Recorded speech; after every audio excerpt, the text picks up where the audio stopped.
आइए अल्लाह के नबी की एक हदीस सुनाता हूं। ये हदीस याद कर लो, पूरी तकरीर का खुलासा इस हदीस के अंदर आज पेश कर रहा हूं। अल्लाह के प्यारे नबी फरमाते हैं, तूबा लिमन मलक लिसानहु व वसियहु बैतुहु व बका अला खतीअतिही। तीन चीजों पर जो अमल करेगा, तीन चीजों को जो अपना लेगा वो कामयाब हो जाएगा, वो जन्नत में जाएगा। कौन सी तीन चीजें? नंबर एक, मलक लिसानहु, अपनी जबान पर कंट्रोल कर ले, जबान पे कंट्रोल कर ले। झूठ इसी जबान से, गाली गलोच इसी जबान से, गीबत इसी जबान से, चुगली इसी जुबान से, किसी की इज्जत पर हमला इसी जुबान से। जुबान पर कंट्रोल कर लो। दूसरी चीज, वह वसिअहु बैतुहु, आपका घर आपके लिए काफी हो जाए।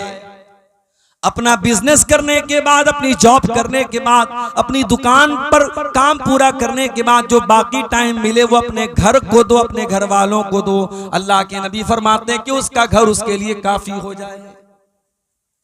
और तीसरी चीज, वह बकाला खतीयतिही, और वो तन्हाई में, अकेले में अपने गुनाहों पर नदामत के आंसू बहाता हो, रोया करता हो, तौबा करता हो, गिड़गिड़ाता हो।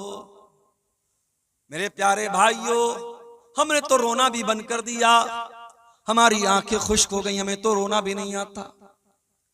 आज हम इतने पत्थर दिल हो चुके हैं कि आज अपनी आंखों से जनाजा देखने के बावजूद, आज जनाजे की नमाज के दौरान और मैयत को दफनाने के दौरान भी हमारे चेहरे पर मुस्कुराहट होती है। हम रोना नहीं चाहते, हम रो नहीं पाते हैं। कुरान कहता है, सुम्मा कसत कुलूबुहुम मिन बादी ज़ालिका फहिया कल हिजारति व अशद्दु क़स्वा। कुछ लोग इतने सख्त हो जाते हैं, उनके दिल इतने कठोर हो जाते हैं कि पत्थर से भी ज्यादा उनके दिल कठोर हो जाते हैं। व इन्ना मिनल हिजारति लमा यतफज्जरु मिनहुल अनहार। अरे पत्थर तो कुछ ऐसे भी होते हैं कि पत्थर के अंदर से भी पानी निकलने लगता है, पत्थर फट जाता है और पत्थर से सुराख हो जाता है। लेकिन इंसान का दिल कभी कभी इतना कठोर हो जाता है कि पत्थर से ज्यादा सख्त हो जाता है। हम तो रो नहीं पाते। अल्लाह के नबी ने फरमाया, तीन चीजें पैदा कर लो, जबान पर कंट्रोल कर लो, आपका घर आपके लिए काफी हो जाए, और अपने गुनाहों पर आंसू बहाना शुरू कर दो। ये तीन चीजें अगर आपको मिल जाएं, आप कामयाब हो जाएंगे। मेरे प्यारे साथियों, मैं जानता हूं आप बहुत देर से तकरीरें सुन रहे हैं और बहुत अहम टॉपिक लेकर के मैं आपके सामने बैठा हूं।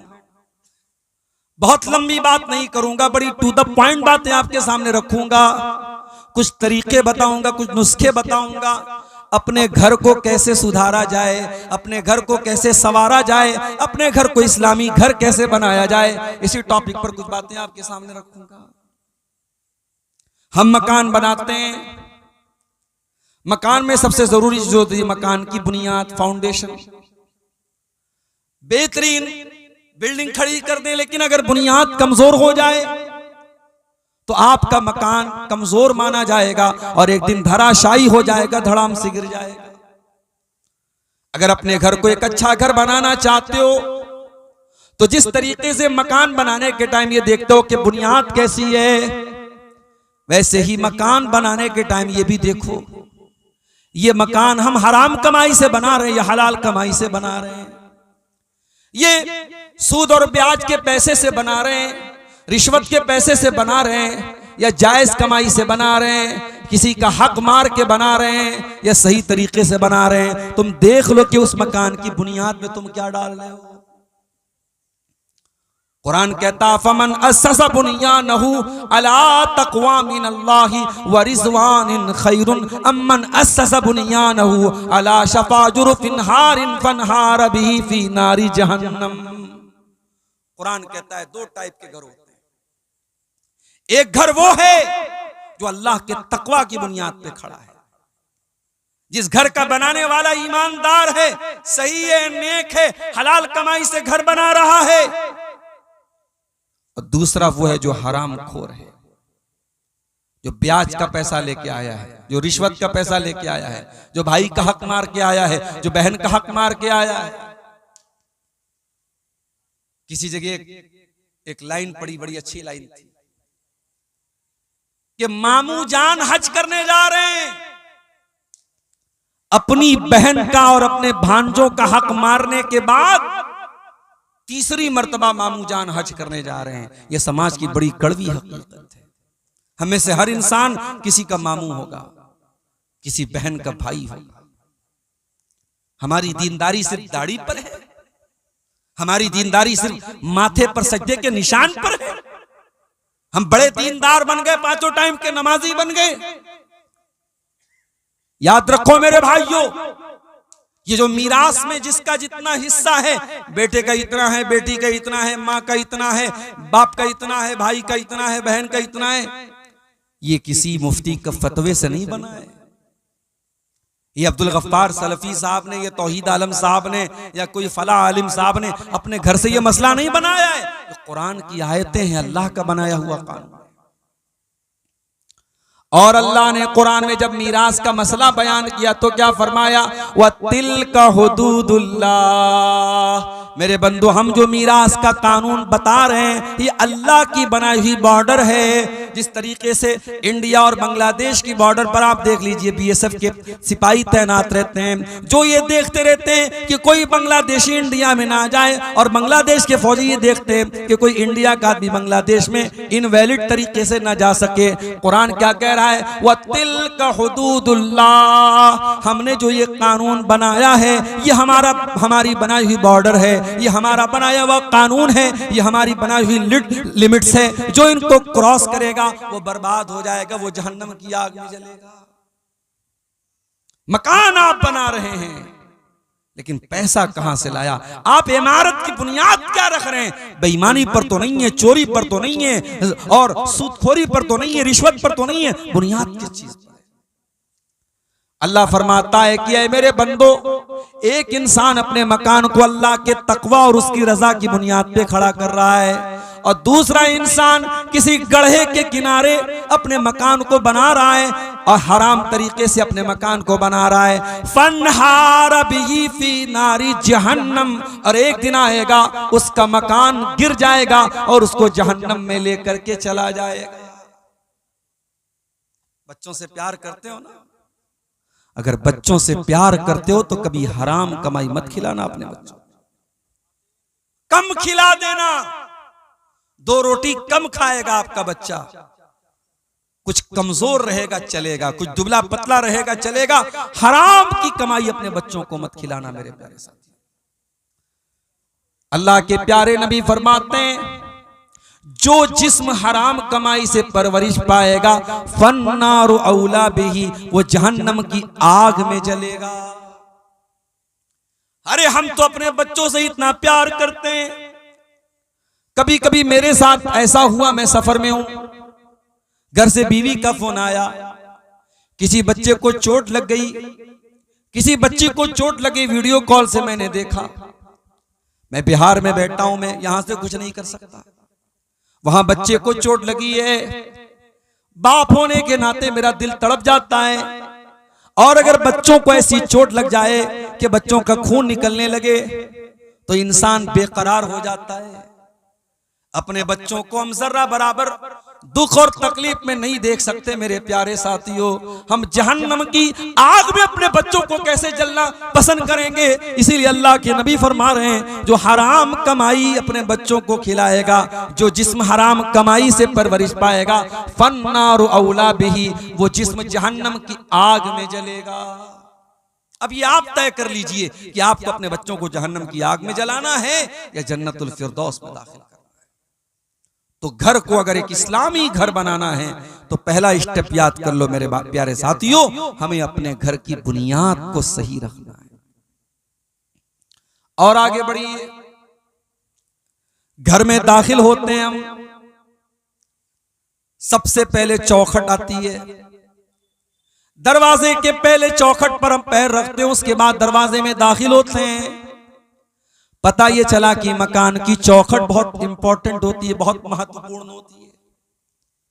जब तक दरवाजे की चौखट को सही न किया जाए तब तक मकान की एंट्री सही नहीं हो सकती। हमारे घरों की चौखट क्या है, आइए एक हदीस आपको सुना देता हूं।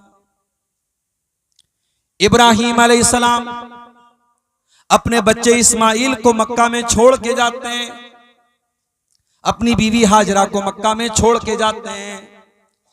इस्माइल वहीं पे रहते हैं, हाजरा वहीं पे रहती हैं, और वहीं पर इस्माइल जवान होते हैं, शादी होती है, उनकी बीवी उनके पास आती है। एक जमाना हो गया, इब्राहिम अलैहिस्सलाम अपने बच्चे से मिलने के लिए आते हैं। इत्तेफाक से जब घर में आते हैं तो इस्माइल घर पे नहीं होते, बहू होती है। इब्राहिम अलैहिस्सलाम पूछते हैं अपनी बहू से, गुजर बसर कैसी हो रही है? ये बहू थोड़ी नाशुक्री थी। ये कहती है क्या बताऊं, बड़ी परेशानी हो रही है, बस जैसे तैसे गुजारा हो रहा है, बहुत दिक्कत चल रही है, बहुत परेशानी है, बहुत मुश्किल है। इब्राहिम अलैहिस्सलाम ने कहा कि बेटी तुम्हारा शौहर आए तो मेरा सलाम कह देना और ये बता देना, अपने शौहर से ये कह देना कि अब गय्यर अतबता बाबिक, अपने दरवाजे की चौखट बदल ले। शाम को इस्माइल आए, आते ही अपने बाप की खुशबू महसूस की। पूछा है मेरी बीवी क्या कोई मेहमान आया था? कहा एक बूढ़े आदमी आए थे। कहा क्या कह रहे थे? कहा तुमको सलाम कह रहे थे और कह रहे थे अपने दरवाजे की चौखट बदल दे। कहा मेरी बीवी तूने क्या कहा था? बीवी ने सारा माजरा सुनाया। कहा क्या है मेरी बीवी, वो कोई और नहीं, वो मेरे बाप थे, वो तेरे ससुर थे, इब्राहिम अलैहिस्सलाम थे, और वो तेरी नाशुक्री से नाराज हो गए। तू एक पैगंबर की बीवी होने के बावजूद, एक नबी की बहू होने के बावजूद तूने जो बात कही मेरे बाप को पसंद नहीं आई। मेरे बाप ने तुझे तलाक देने का ऑर्डर दिया है, इसलिए मैं आज से तुझको अपने निकाह से खारिज कर रहा हूं, आज से मैं तुझको तलाक दे रहा हूं। अब यहां पे थोड़ा सा रुक जाइए। हमारे घरों में क्या होता है, बहू ने खाना बनाया, शेरशाबादी लोग तो झोल बहुत ज्यादा खाते हैं भाई, मसाला बहुत ज्यादा खाते हैं, माफ कीजिएगा। बड़ा सोच समझ के हम लोग, जब जलसों का सीजन आता है तो पेट की बड़ी हिफाजत करनी पड़ती है। बहुत मसाला खाते हैं आप लोग। अब भाई मसाला आप ज्यादा खा रहे, बहू ने कम डाल दिया, वो भी मसला है। नमक आप ज्यादा खाते, बहू ने कम डाल दिया, वो भी मसला। और नमक आप कम खाते, बहू ने ज्यादा डाल दिया, वो और बड़ा मसला है। अब बहू ने खाने में नमक ज्यादा कर दिया, ससुर को गुस्सा आया, ससुर ने कहा चल अपने दरवाजे की चौखट बदल। तो क्या बेटा अपनी बीवी को तलाक दे देगा इब्राहिम अलैहिस्सलाम की सुन्नत पर अमल करते हुए? नहीं, रुक जाइए, अभी मैं हदीस को पूरा कर दूं, फिर मैं मतलब बताता हूं कि ऐसी सूरत में क्या किया जाए। इब्राहिम अलैहिस्सलाम ने अपने बहू के बारे में फरमाया कि दरवाजे की चौखट बदल दो। इस्माइल अलैहिस्सलाम ने तलाक दे दिया। कुछ दिनों के बाद इस्माइल अलैहिस्सलाम ने दूसरी शादी की और फिर एक मर्तबा इब्राहिम अपने बेटे से और बहू से मिलने के लिए आए। इत्तेफाक से इस मर्तबा भी बहू से मुलाकात हुई, बेटे से मुलाकात नहीं हुई। इब्राहिम ने पूछा बेटी कैसी गुजर बसर हो रही है? बहू ये दीनदार थी, नेक थी, अल्लाह वाली थी। इसने कहा बहुत अल्लाह का शुक्र है, अल्लाह जिस हाल में रखे अल्लाह का बहुत करम है, बहुत आराम से गुजर बसर हो रही है। कहा बेटी तेरा शौहर आए तो मेरा सलाम कह देना और कह देना सब भी ताता बता बाबिक, दरवाजे की चौखट बहुत अच्छी है, इस चौखट की हिफाजत करना। शाम हुई, इस्माइल आए, बाप की खुशबू महसूस की। बीवी से पूछा क्या कोई आया था? कहा कि हाँ एक बड़े मियाँ एक बूढ़े मियाँ आए थे। कहा क्या कह रहे थे? कहा मुझसे हाल चाल पूछ रहे थे, और जब मैंने अल्लाह का शुक्र अदा किया तो ये कह के गए हैं कि अपने शौहर को मेरा सलाम सुना देना और कह देना कि दरवाजे की चौखट की हिफाजत करें। कहा है मेरी बीवी वो कोई और नहीं तेरे ससुर थे, मेरे बाप इब्राहिम अलैहिस्सलाम थे, और उन्होंने तुम्हें पसंद किया है, तुम्हारी बात उनको पसंद आई है, और उन्होंने कहा है कि मैं तुमको अपने निकाह में बरकरार रखूं। हदीस आपको मैंने सुना दी, बुखारी की हदीस है। इस हदीस से दो बात पता चली। पहली बात यह पता चली कि घर के अंदर दरवाजे की चौखट का अगर दर्जा किसी को हासिल है तो ये औरत को हासिल है। जिसको हम घरवाली कहते हैं, जिसको हम बीवी कहते हैं, जिसको हम अहलिया कहते हैं, बेगम कहते हैं, पत्नी कहते हैं, वाइफ कहते हैं, जो भी कह लें, घर के अंदर दरवाजे की चौखट की अगर हैसियत किसी को हासिल है वो औरत को हासिल है।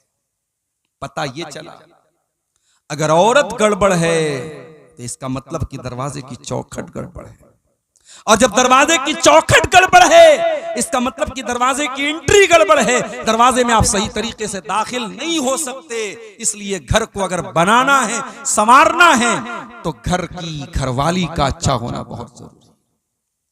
अब वो मसला भी सुन लीजिए, बहू ने खाने में झोल ज्यादा कर दिया, नमक ज्यादा कर दिया, ससुर को पसंद नहीं आया, सास को पसंद नहीं आया, ससुर ने कहा बेटे से तलाक दे दे, तो बेटा इतनी बात पर अपनी बीवी को तलाक नहीं देगा।